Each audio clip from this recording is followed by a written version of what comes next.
All right, first up today, a lot of people open up their pocketbooks around the holidays. It's a time of year a lot of us feel inspired to give, right? But people in our community need our support all year round. So today, a plan for your family so that you can give all year round. Like we said, Kara Kaiser is with BMO Private Bank in Milwaukee. Yeah, and congratulations are in order because it was nice to see that BMO Harris Bank received the Tempo Milwaukee Corporate Mentorship Award. It's recognizing outstanding leadership in women, and you were able to accept it. Thank you. I was so proud to accept that award. I've been a beneficiary of, early in my career, a wonderful female mentor, and it's really made me who I am today and where I'm at. So you feel very compelled to give back, pay that forward to others, and we work in a corporate culture at BMO where that is the culture. So it was really great that Tempo Milwaukee recognized us. Women supporting women. Absolutely. Nothing better. Yeah, and I like what you do to empower women. I also like the impact that you're trying to have in the community, which we've talked about before. Yes. But I think a key, and what I like about, we all have plans for giving very often once the holidays start. We feel that inspiration and we wanna do more for people who need it. Yes. But there's so many people who need help all year round. All year round.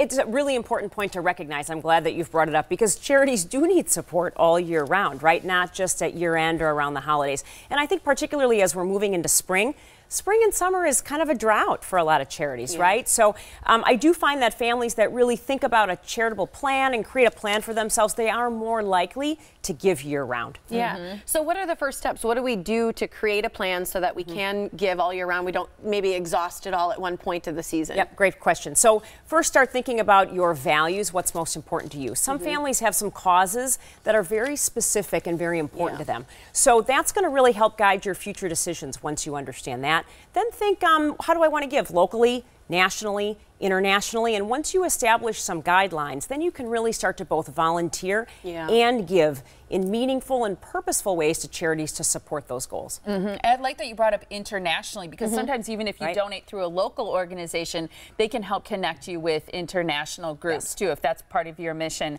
I think people have lots of ideas around Thanksgiving and Christmas. Ideas are just, you're constantly being asked. You see it. But what about creative ideas at other times of the year like now?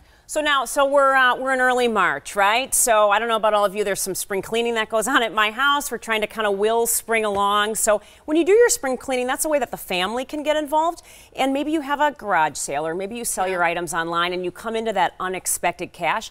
Charities and organizations can always use cash and put it to work immediately. And what a great example that you set with your family as well to do that together. So that's one way to do things. I think you'll also come across maybe some non-cash items in your home that you probably don't need anymore. Check with that charity first, your preferred charity. Can they put those to use? What might they be able to give? And then certainly make sure that you're checking on the tax implications of that. There could be a benefit for those donations for you, and you can check that out certainly at irs.gov. Make sure you understand those guidelines. I think that's great. So there's creative ways to do that. How do we manage, though, those things that come up unexpectedly? Because there's always a friend that needs something or a walk that becomes important or you go to the cash register and they're asking for $2 for this cause. If we've got a plan, how do we make room for those things that just happen? Absolutely. And I think you want to be able to be in a position to give when that comes up and not feel that it's putting you kind of off financially. So I always recommend, first you want to establish a budget. You can do that in a couple of ways. Maybe you look at how much money you gave to charitable organizations last year, establish that number. Maybe you determine it's a % of my income I want to give back. Maybe you talk with a tax advisor, come up with a number one way or another. And then once you have that number, I recommend applying a 50, 30, 20 rule. It's actually very simple. 50% of that budget will go toward those causes that are most important to you and your family. 30% maybe goes toward your community. Maybe it's your school. Maybe it's the Hunger Task Force. I think you might have Sherry here in a little bit. Maybe it's your food pantry. Maybe it's your church. And then 20%, that's the important part for those things that come up unexpectedly, kind of pull at the heartstrings. Then you've got a budget all ready to go and you can give that money. That's a nice chunk too to work with and play with. Yeah, I think so too. And it's nice to have the way to divide it. I think is fantastic. A lot of great suggestions. People wonder though, are there red flags? Are there things they should look out for? Yes, certainly. So you definitely want to do your research like anything else. So first make sure that it's a legitimate charity or a legitimate organization that you're giving money or your items to. So you can do that a variety of ways. You can check Charity Navigator, GuideStar, Better Business Bureau, and then do your research research on, make sure you know the mission of the organization. How do they measure themselves, their goals?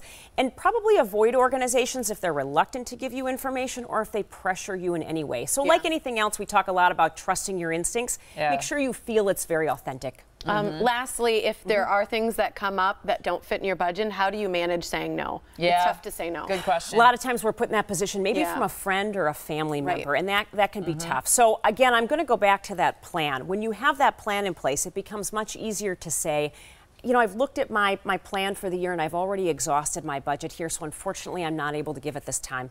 That puts you in a position, it's not personal. And you're not saying you don't give. That's right. Or I do want to give, I just can't do it right now. And that makes it a little bit easier. I think that's fantastic. A very nice way of saying it too. And maybe offer to volunteer. Yes, give your time if you can't give your money or some of your possessions.